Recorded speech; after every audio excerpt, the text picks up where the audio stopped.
In this video, we're going to be going over how to generate images with ChatGPT. Before we dive in, don't forget to like and subscribe to the channel, and without further ado, let's get right into the video. Once we're on the main page of ChatGPT, we can select the Tools button, then go down to Create an Image. Now, for whatever prompt we enter, ChatGPT will know to create an image. For example, if I type dog with sunglasses, it has now generated a dog wearing sunglasses. ChatGPT is also able to detect if we want an image to be generated based on the prompt we type. For example, without the Create an Image option selected, I'm going to type, create an image of a dinosaur going down a water slide.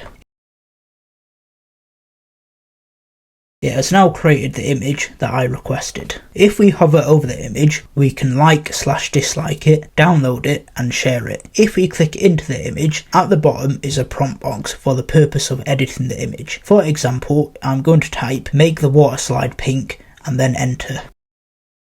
It has now come back with the image with the changes that we requested. That's all we have for this video on creating images with ChatGPT. If you found it helpful, don't forget to like and subscribe to the channel, and we'll see you in the next video.